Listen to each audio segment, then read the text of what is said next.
Eh, la verdad que siempre me quedo con ganas de seguir machacando, insistiendo con algo que van a decir que no es recurrente, pero lo tenemos en línea a Marcelo Arancibia. Marcelo Arancibia, que no solamente es un analista, sino que siempre nos ayuda a entender, y parecía que era fácil saber que solamente en el ANSES se decidían cosas tan importantes para los jubilados y pensionados. Bueno, después se abrieron, la verdad que fue una caja demasiado amplia para muchas cosas, porque era fácil entender el dinero que no te corresponde a vos, que no es tuyo.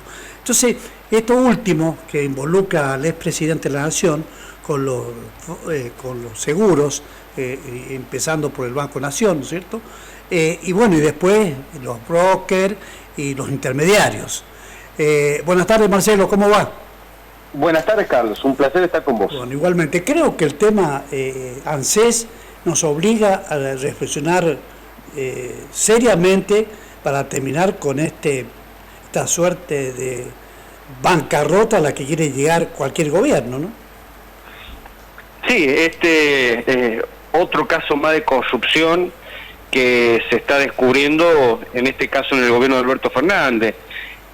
Alberto Fernández, que ya ha dado muestra de su poca hombría de bien y de asumir personalmente las responsabilidades del desastre de gobierno que llevó adelante.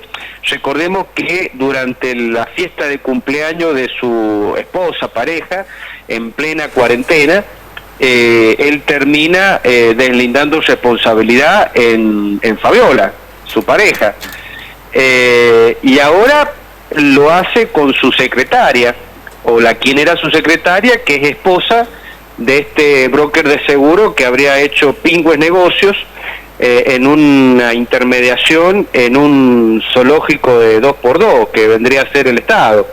Recordémosle a la audiencia de qué se trataba.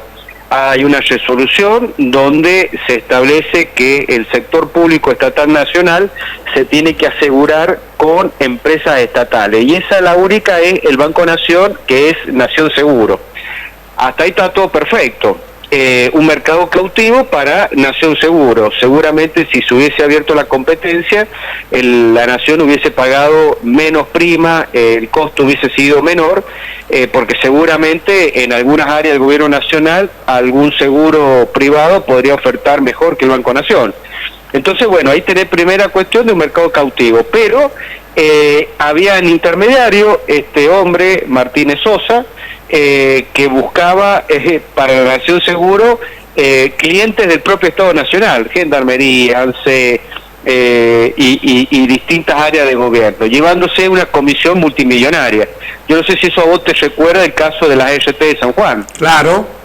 Donde había un personaje que también se llevaba todos los años una importante comisión con una renovación automática del seguro de las ERT para el Estado provincial, para muchos municipios, la Cámara de Diputados, sin hacer nada, porque había un mercado cautivo, en realidad direccionado para generar estos hechos de corrupción. Así que bueno, yo creo que estas son las cosas que la sociedad está esperando del gobierno nacional y que espera del gobierno provincial, de ir destapando estas joyas y terminar con estos cursos que son hechos de corrupción y que le cuestan a la gente, bueno, hoy tener que estar pagando un ajuste y una recesión bestial para ver si se puede sacar a la Argentina del fondo, del pozo en que lo ha dejado la economía kirchnerista y la corrupción kirchnerista. Claro, y cuando uno habla, Marcelo, del ANSES, uno siempre está pensando que está también de por medio la situación de los jubilados y pensionados, que bueno, por eso el gobierno ha conseguido un importante superávit fiscal en febrero, basado en el recorte del gasto y digamos esto, de llevarse la guita de los jubilados y una buena recaudación. Creo que esto desmiente el progreso que uno quiere entender que tiene que haber en esto, ¿no? Bueno, es que ese superávit fiscal primario que se logró en enero es tal vez 90% de licuadora y solamente 10% de motosierra. La sociedad está esperando más motosierra y menos licuadora, porque la licuadora es lo que vos bien describís, es hacer el ajuste sobre los haberes previsionales de jubilados y pensionados, sobre la clase media, media-baja, a los sectores más empobrecidos, ya, bueno, más que sacarle ya no se puede, simplemente hundirlos un poco más en esa extrema pobreza, sobre las provincias, etcétera. Entonces, me parece que bueno, no tiene sentido festejar algo que no sé si se va a poder sostener en el tiempo, porque llevaría a la Argentina a una hiperrecesión y a un empobrecimiento generalizado de más de 2/3 partes de la sociedad argentina, cosa que no estamos muy lejos. El último cálculo del Observatorio de la Pobreza de la Universidad Católica Argentina, que es una entidad con mucha autoridad para hablar de la pobreza y la indigencia en Argentina, ya lo sitúa por encima del 57%. Entonces, bueno, ojo que este proceso de ajuste desordenado, que hace más licuadora que motosierra, no es para festejar, sino que debe llamar la atención a las autoridades para, además de bajar la inflación, lograr que la economía repunte, porque estamos viviendo en este momento en una caída vertical de distintos índices de producción, de consumo, y si esto sigue así, luego va a ser muy difícil sacar a los indigentes de la indigencia, a los pobres de la pobreza, de la mano del incremento de la producción del sector privado. Esto cabe también decirlo con respecto a la inflación, que el presidente diga que el 25% en enero y el 20% en febrero, o el 25% en diciembre y el 20% en enero, mejor dicho, son un numerazo, tampoco es para festejarlo, porque es como si el director técnico de un equipo de fútbol diga, bueno, el anterior partido lo perdimos 9-0, ahora lo hemos perdido 6-0, te siguen ganando por goleada. Entonces, bueno, creo que estamos en un momento delicado, que la gente está muy desconcertada, hay mucho ruido, mucha pelea absurda en el seno nacional. El presidente se pelea con todo el mundo, con los gobernadores, con los senadores, con los legisladores, los que le dan la mano, los que no le dan la mano, con la prensa, con Lali Espósito. Bueno, no me parece que eso sea el camino adecuado para llevar adelante un plan económico sustentable que logre ir logrando las dos cosas, bajar la inflación y hacer que la producción arranque. Marcelo, según el Financial Times, Milei dice que no necesita al Congreso para salvar la economía. ¿Es así?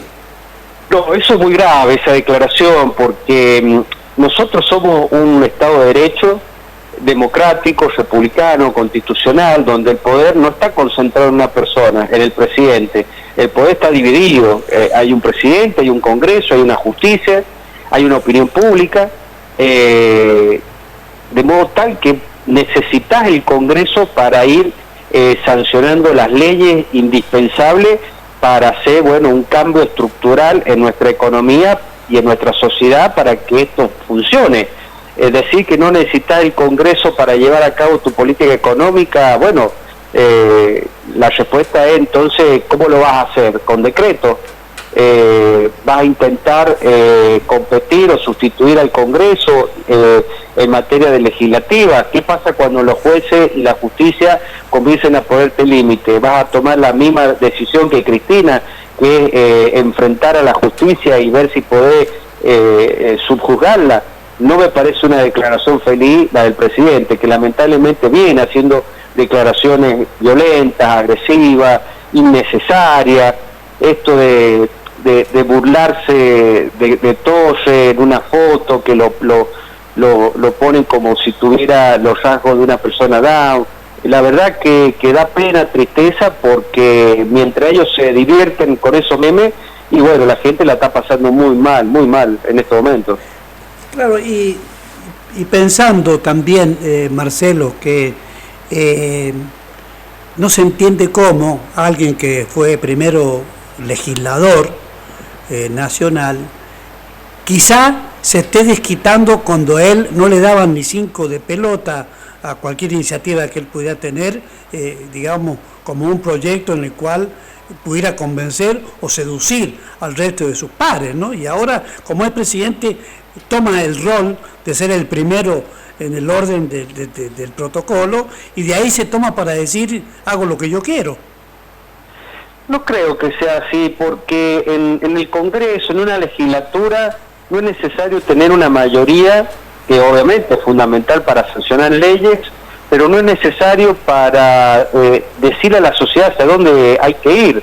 Y está claro que en un cuerpo de 257 diputados nacionales, Milei y Villarroel eran 2, y lograron, bueno, que su discurso fuera recibido más que el bloque del PRO o el de Juntos por el Cambio o el mismo oficialismo de entonces del Frente de la Victoria o Frente de Todos.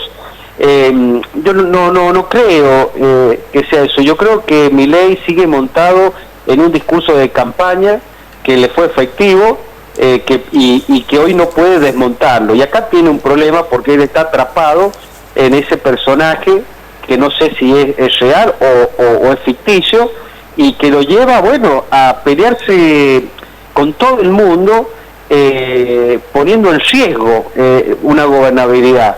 Yo sinceramente no creo que, figuras que uno respeta en el panorama internacional y que han pasado por el gobierno y han gestionado bien y han hecho progresar sus países.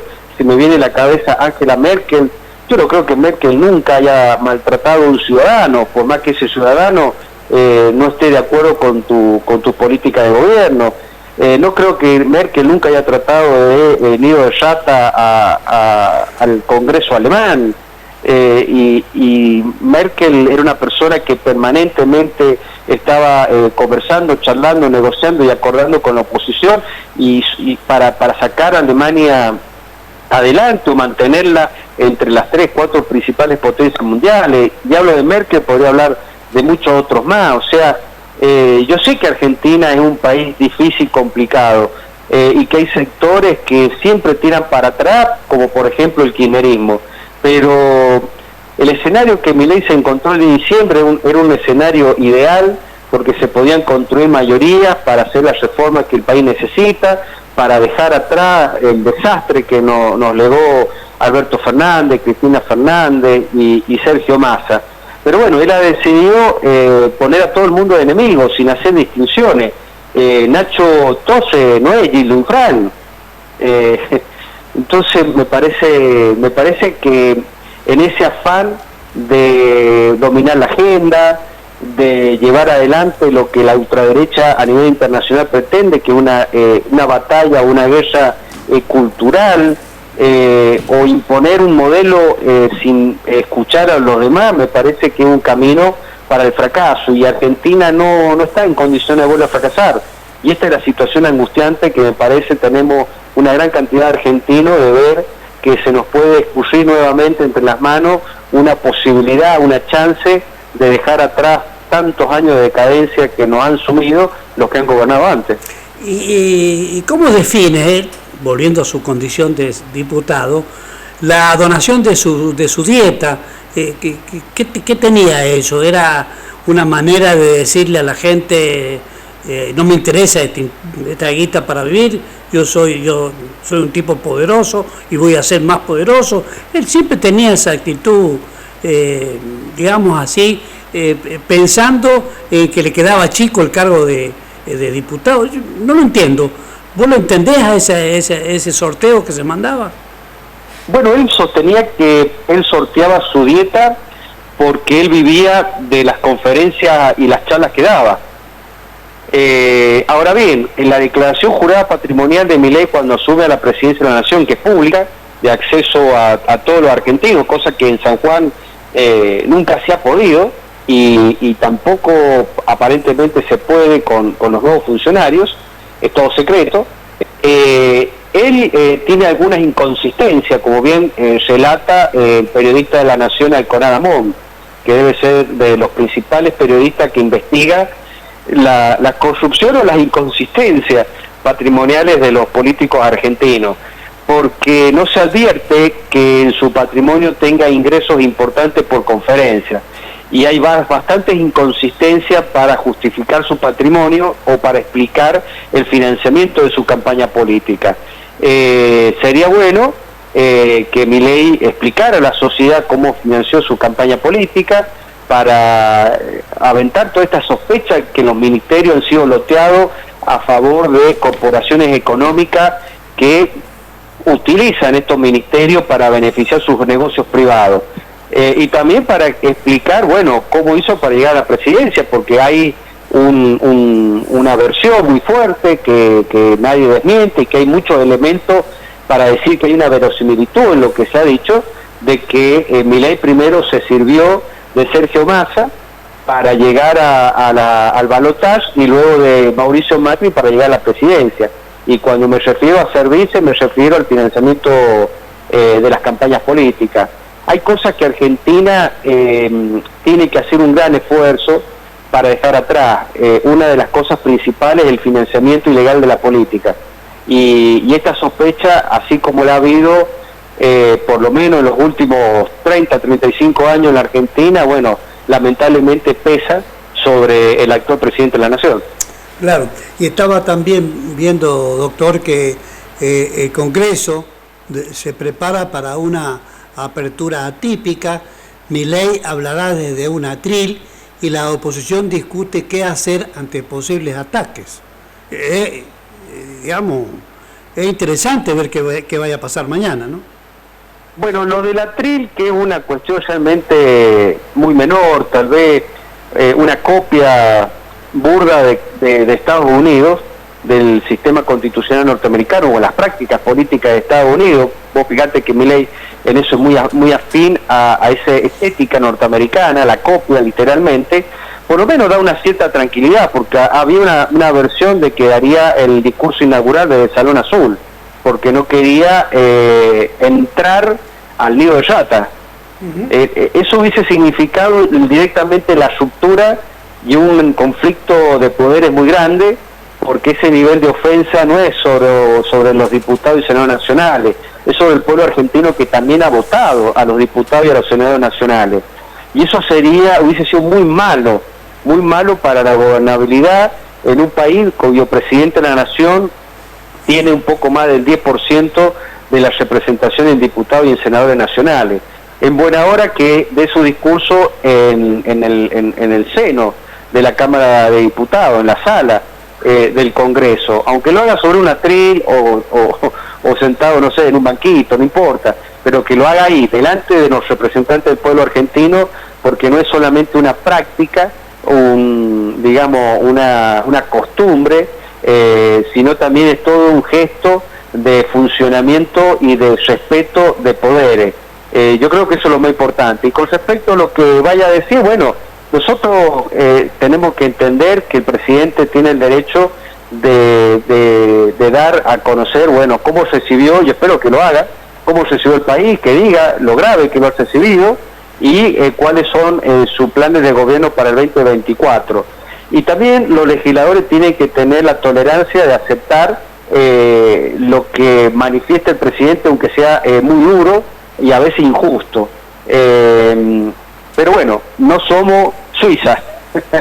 Claro. No somos Suiza, no somos Suecia, y probablemente el presidente no pueda con su genio y diga palabras o frases ofensivas para los congresistas. Ahora, esperemos que los legisladores que lo pueden silbar, qué sé yo, pero sería muy lamentable que se retiren y dejen vacío el recinto. Claro que sí. Y bueno, de todas maneras, él también habló dándole la espalda al Congreso, así que sería... Eso también fue una copia muy burda del sistema norteamericano. Sí. Así hacen los presidentes cuando asumen, hablan de la escalinata del Congreso. Acá se da una cuestión más que también fue un desprecio del Congreso. Puede ser que hayas reflexionado en estos días, desde el día de diciembre a la fecha, y no cometa ese error. Porque sos un estudioso de la política y tenés toda tu formación como abogado, te ha tocado presidir también el Foro de Abogados en la provincia de San Juan, has sido concejal en la capital. Me gustaría preguntarle sobre algo que he escuchado y que he venido leyendo, y el intercambio que hace uno con colegas de Buenos Aires, se está hablando de la necesidad de una reforma en la Constitución para volver a un sistema parlamentario al estilo de Europa, de otros países que tienen un sector que le maneja al presidente muchas cosas que este presidente las decodifica rápidamente él. A ver, no he leído sobre el tema, pero acá hubo una reforma constitucional en 94, donde se intentó crear un instituto que era la jefatura de gabinete para evitar las crisis de gobernabilidad cuando el presidente le quedan 2 años de mandatos y ha perdido el control del Congreso. Bueno, ese instituto yo creo que por la impronta que le dio en su momento Carlos Menem nunca funcionó. Nunca funcionó. Claro, y se convirtió más en un secretario, coordinador del presidente, que un verdadero primer ministro, que era la figura que Alfonsín pensaba Exacto. que se podía diseñar para evitar que los presidentes terminaran su gestión exhausto por perder en el camino el acompañamiento popular. Luego se convirtieron, en personajes muy nefastos. Se me viene a la cabeza Alberto Fernández, que era un operador político de Néstor Kirchner para hacer mucho daño. Pero bueno, nosotros tenemos una tradición que nos viene de la Constitución de 1856. Yo creo que siempre las cosas pueden ser perfectibles, pero el problema nuestro no es la Constitución, sino esa vocación, generación tras generación, que tenemos los argentinos de no cumplir ni con la letra ni con el espíritu de la Constitución. Claro. Bueno, habrá que ver cómo sigue esta historia. Por lo pronto tenemos un presidente que en lugar de trabajar y de operar con los gobernadores, ha tenido la virtud, entre comillas, de pelearse con todo el mundo, y creo que ese estilo está demostrado que no le va a funcionar. Esto lo digo yo, por supuesto. Uno aspiraría a un presidente que lidere la nación y una nación que se sienta en cierta medida representada, aunque no esté de acuerdo con las políticas que lleva adelante el presidente. Pero él como Cristina están, agitando la grieta y ya sabemos los argentinos qué pasa cuando esas divisiones llegan a tal extremo que se torna imposible e irrespirable el clima político en la República Argentina. Creo que está a tiempo de rever esa conducta que él ha demostrado en estos 80 días, pero es muy complicada, muy difícil. Es más fácil que deje de ser un anarcocapitalista que cambie de su carácter. Estamos lejos de un primer ministro, me dice acá un oyente, pero lo importante, Marcelo, es que también me gustaría que vos dieras un pantallazo sobre cómo ves este mismo periodo en la provincia de San Juan, con un nuevo gobierno que por suerte después de 20 años cambió literalmente de color, ¿no? Bueno, pero primero una acotación de lo que dice el oyente. Vos fijate que teniendo Milei una minoría muy extrema en el Congreso de la Nación, tal vez una de las soluciones que él descartó, Macri dice que Karina Milei bochó esa propuesta, es que el jefe de gabinete sea alguien del PRO. Se propuso, creo que Macri propuso 2 o 3 nombres, para de esa manera alguien que, política, ideológicamente es más afín a las ideas narcocapitalistas de Milei, pudiera desde la jefatura de gabinete hacer de primer ministro y lograr ampliar la base de sustentación política del presidente. Pero esa oportunidad se perdió porque Milei, como los anteriores presidentes, desde que está la figura del primer ministro, ha preferido un secretario privado que ejecute las decisiones del Poder Ejecutivo. Nosotros ahora tenemos un jefe de gabinete que nadie conoce, o sea, nadie conoce la voz de este señor, creo que apellido Pose. Sí, Pose. Pose, deberá ir al Congreso porque tiene que ir a la Cámara de Diputados y al Senado, creo que cada 2 meses rendir cuenta del Estado de la Nación. Le conoceremos la voz. Hay que recordar que durante la época de Cristina los jefes de gabinete no iban, o iban una vez al año simplemente para pelearse con los diputados y los senadores de la oposición. Sí. Por eso es una pena de ver cómo las cosas, en vez de funcionar como debieran, bueno, pasan esto. Con respecto a la situación de San Juan, yo creo que a partir del 1 de abril, que va a empezar a funcionar en su periodo ordinario la legislatura de la provincia, nos vamos a sacar una duda, por lo menos la que a mí me embarga, si Sergio Uñac se va a convertir en un obstáculo para la gobernanza de Marcelo Orrego, o va a haber un nivel de diálogo que permita que esta gestión lleve adelante su plan de gobierno y en un contexto nacional e internacional muy complicado no fracase. A veces me da la sensación que uno está pidiéndole peras al olmo, que Uñac no solamente no va a colaborar, sino que va a conspirar seguramente en su afán de volver al poder lo más rápido posible.